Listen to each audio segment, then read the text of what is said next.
Հայաստանի խորհրդարանական ընտրություններում վարչապետ Նիկոլ Փաշինյանի կուսակցությունը առաջատար դիրք է զբաղեցնում։ Ձեռք բերված հաջողության կապակցությամբ Փաշինյանին շնորհավորում է Վրաստանի վարչապետ Իրակլի Կոբախիձեն։ Սրտանց շնորհավորում եմ Հայաստանի վարչապետ Նիկոլ Փաշինյանին իր կուսակցության ընտրական հաջողության առթիվ։ Անհամբեր սպասում եմ մեր սերտ համագործակցության շարունակությանը, որպեսզի ամրապնդենք Հայաստանի եւ Վրաստանի միջև ռազմավարական գործընկերությունն ու բարեկամական հարաբերությունները ի շահ մեր ժողովուրդների։ X սոցիալական ցանցում գրում է Վրաստանի կառավարության ղեկավարը եւ պատրաստակամություն հայտնում հետագայում խորացնելու բարեկամական հարաբերությունները։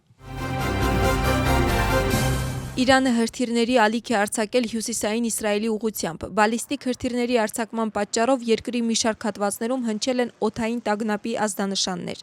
Սակայն Իսրայելը վնասազերծել է Իրանից արձակված բոլոր հրթիռները։ Ինչպես հայտարարել են Իրանի Իսլամական հեղափոխության պահապանների կորպուսում, այս գործողությունը մեկ անգամյա դեպք չէ, այլ առաջիկա մեկ շաբաթվա ընթացքում շարունակական հարվածների սկիզբ։ Իսկ Իսրայելի պաշտպանության բանակի հայտարարության համաձայն Իրանը լուրջ սխալ է թույլ տվել։ Իսրայելը պատասխան հարված է հասցրել Իրանին։ Հարձակումը իրականացվել է երկրի արևմտյան եւ կենտրոնական մասերում գտնվող ռազմական թիրախների դեմ։ Օդային հարձակման է ենթարկվել նաեւ նավթաքիմիական գործարան, որի հետևանքով օբյեկտի մի մասը վնասվել է։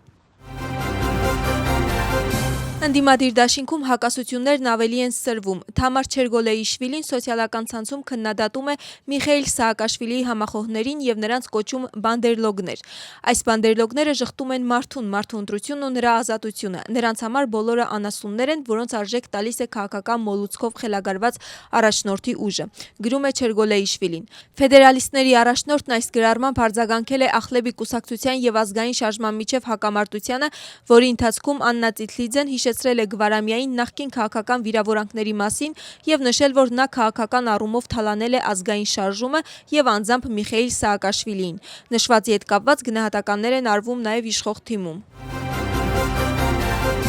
Թբիլիսիի քաղաքային դատարանում հոկտեմբերի 4-ի ցույցին ձերբակալված անձանց մի մասի հետ կնքվում են հաշտության համաձայնագրեր։ Համաձայնությունը ձեռք է բերվել դատախազության հետ։ Մեղադրյալների մի մասը ընդունել է մեղքը եւ նրանք կկրեն 3 տարվա պայմանական պատիժ, իսկ քրեակատարողական հիմնարկը կլքեն մոտ ապագայում։ Դատավարությունն արդեն ավարտական փուլում է եւ այսօր կողմերը կօգտվեն եզրափակիչ ելույթների իրավունքից։ Հոկտեմբերի 4-ին Աթոնելի պալատի հարակից տարածքում անցկացված ցույցի ժամանակ ձերբակալվածներին մեղադրում են ռազմավարական եւ առանձնահատուկ նշանակության օբյեկտը խմբով զավթելու փորձի եւ խմբային բռնությանը մասնակցելու մեջ, ինչը նախատեսում է մինչեւ 6 տարվա ազատազրկում։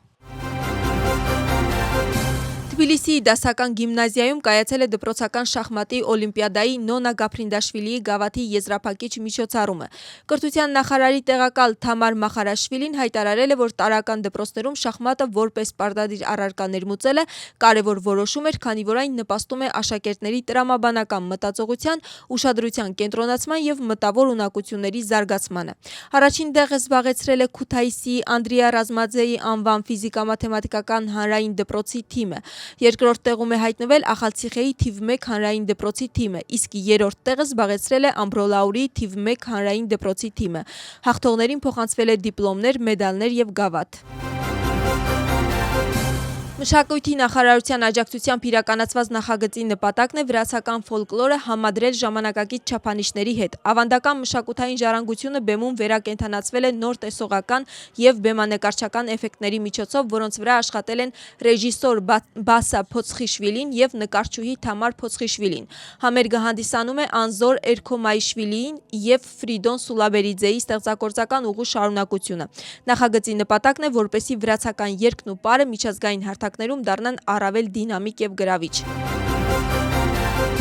Ախալցիխեում անցկացվել է Գեմոֆեստ գաստրոնոմիական փառատոնը։ 2 օրվա ընթացքում Ռաբաթի ամրոցի հարակից տարածքում ներկայացված են եղել 13 տեղական ձեռնարկատերեր զբոսաշրջության ազգային վարչության նախագծի շրջանակներում։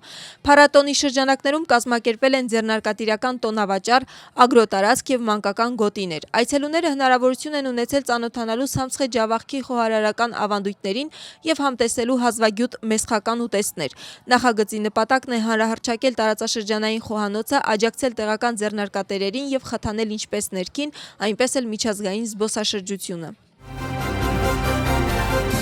Սուրբ Երրորդության տաճարում անցկացվել է համընդհանուր մկրտության 73-րդ փուլը։